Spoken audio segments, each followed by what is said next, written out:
இடைத்தேர்தலில் திமுக கூட்டணியில் விசிக தலைவர் திருமாவளவன் சிதம்பரம் தொகுதியில் பானை சின்னத்தில் போட்டியிடுகிறார். தேர்தல் பிரச்சாரத்தில் ஈடுபட்டு வரும் அவர் நேற்று ஏப்ரல் 3ஆம் தேதி சிதம்பரம் பெரம்பலூரில் தொகுதியில் பிரச்சாரம் செய்தார். அப்போது அவர் பேசுகையில், மோடி மீண்டும் ஆட்சிக்கு வந்தால் நாட்டில் ரேஷன் கடைகள் இருக்காது, 100 நாள் வேலை திட்டம் இருக்காது, சமூக நீதி இருக்காது, அதிபர் ஆட்சியே வந்துவிடும். அத்தியாவசிய பொருட்களின் 18% GST வரி விதித்த மோடி மீண்டும் ஆட்சிக்கு வந்தால் ஜனநாயகம் முற்றிலும் அழிந்துவிடும் என்று தெரிவித்தார். ஒவ்வொரு பொருளுக்கும் 18 ரூபாய் அதிகபட்சம். வயது அறைக்கு 3 ரூபாய். நம்ம பிள்ளைங்க பயன்படுத்துற பால் பாயிண்ட் பேனாவுக்கு 18 ரூபாய். பால் பாயிண்ட் பேனாவுக்கு 18 ரூபாய்.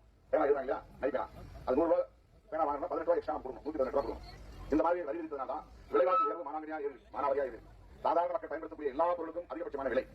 மிகப்பெரிய கோடீஸ்வரர்கள் பயன்படுத்தக்கூடிய பொருட்களுக்கெல்லாம் சாதாரணமாக விலை, சில பொருட்களுக்கு விலை வரியே கிடையாது. இப்படி பண்ண அரசாங்கம் தான் மோடி அரசாங்கம். நாம போய் பேங்க்ல வந்து ஒரு 50,000 லோன் வாங்கினோம்னா குறிப்பிட்ட காலத்துல டியூ கட்டலனா பேங்க்ல வந்து வீட்டுக்கு வந்துடலாம். டிராக்டர் வாங்கினா டிராக்டர் போய் பிடிச்சிடலாம், அந்த டிராக்டர் ஓட்ட மாட்டான். டூ வீலர் வாங்கினா டூ வீலர் போயிட்டு போயிடுவான். நாம 50,000 திருப்பி தரலனா அவ்வளவு நெருக்கடி தரலாம். பிள்ளைங்களுக்கு படிக்கிறது லோன் கேட்க போனா தர மாட்டாங்க. அது 1000 கேள்வி ஒண்ணு திருப்பி தர முடியுமா அப்படின்னு கேட்கலாம். ஆனா அதானி அம்பானி மாதிரியான பெரிய பெரிய குஜராத் முதலாளிகளுக்கெல்லாம் ஆயிரக்கணக்கான கோடினா எவ்வளவு யோசிச்சு பாருங்க. 100 லட்சம் தான் ஒரு கோடி ரூபாய். நம்மளால 1 லட்சம் ரூபாய் மொத்தமா பார்க்க முடியாது. 100 லட்சம் ரூபாய் ஒரு கோடி. அந்த மாதிரி ஆயிரக்கணக்கான கோடி அவங்களுக்கு நிலமும் குறைந்த விலையில கொடுக்குறான். மின்சார கட்டணம் மிக மிக குறைவான கட்டணம். பல கம்பெனிகளுக்கு மின்சாரம் இலவசமாக கொடுக்குறான். அவ்வளவு கொடுத்துட்டு அவங்களால கடந்த 2 ஆண்டுகளாக இந்தியா முழுவதும் பயணம் செய்து உத்தரப்பிரதேசத்தில் அகிலேஷ் யாதவ், பீகாரிலே தேஜஸ்வி யாதவ், டெல்லியிலே அரவிந்த் கெஜ்ரிவால், மேற்கு வங்கத்திலே மம்தா பானர்ஜி, மகாராஷ்டிராவில் உத்தவ் தாக்கரே என்று எல்லா தலைவர்களையும் சந்தித்து அவர்களை தான் ஒருங்கிணைத்து நமக்கு எடப்பாடி பெரிய எதிரி கிடையாது, நரேந்திர மோடி தான் எதிரி. நரேந்திர மோடி தான் எதிரி.